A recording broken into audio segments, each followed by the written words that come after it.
How we doing, guys? Myself, Chris Pretty OBE here, and you have a quick one. Real talk, true season. This is not only sad, but real concerning. I need all you parents to really get yourself up and game.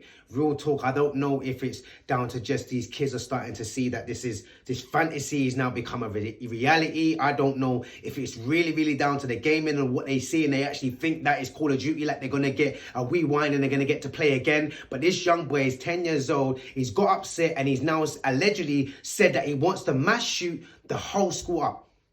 10 years old. We've just got to remember that just a few weeks ago, an 18-year-old boy shot up a whole supermarket. These kind of things for me in this day and age now is very concerning. Do you believe that our 10-year-olds, our 16-year-olds, our 17-year-olds are seeing way too much than what we were seeing when we was young?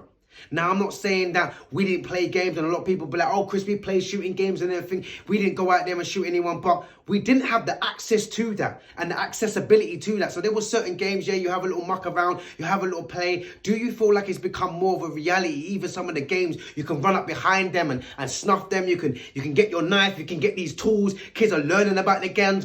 Yeah, that's an AK-47, that's a Glock 9, that's a 5. Like, we didn't have that kind of technology. Now technology's come a long way and the gaming industry is booming, and a lot of the gaming industry will be like, well, we said it was 18, why is the parents allowing their 13, 12-year-old, 11-year-old child to be playing Call of Duty? And this is something that we've got to ask ourselves, parents. Why are you giving your, like, parents, come on, there must be enough of you out there right now. Has your child got a PlayStation? Has your child got an Xbox? Do they have a game called Call of Duty and Grand Theft Auto? And if they're not over the age of 18, your question is, why have they got it?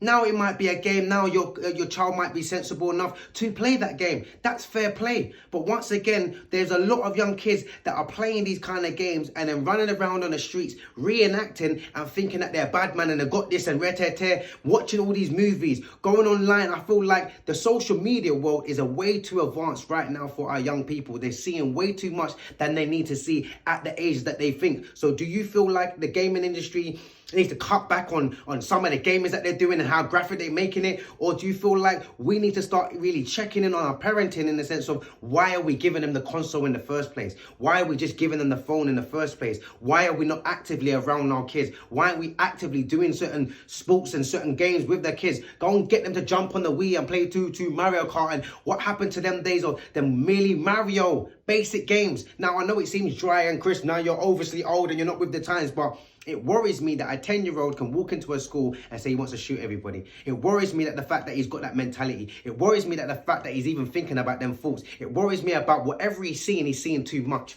And these are the kind of times where we can look at America, we can look at the world. I've watched young kids at the age of 12, 13 years old take a life. I go into schools, college review club, Pleasance, and 14-year-old will walk down the street with a samurai, walk down the street with a machete and take someone's life, off the basis of them feeling like this fantasy world has now become a reality and they don't understand the real harshness of that reality. Until it's too late, until they're in prison, until they're dead, until they're running down the street. And I say to these kids all the time, you always want to ride out for your block, you always want to ride out for your friend. But when you get stabbed, who's there? That same person that you would have dissed on the street, that same civilian, that same police officer that you don't hate and you call pigs and tell them to F off, they're the ones that are trying to resuscitate you. They're the ones that are trying to save your life while your brethren is running up the road because he's scared for his life. Check the irony.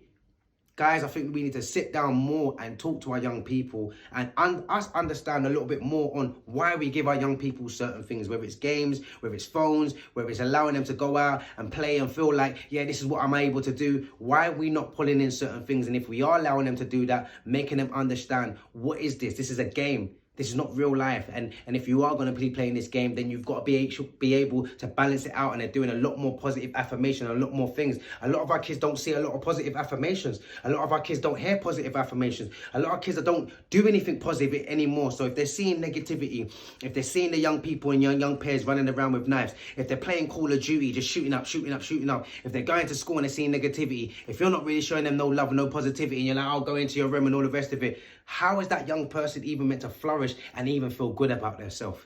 But what's you guys' thoughts? Comment below.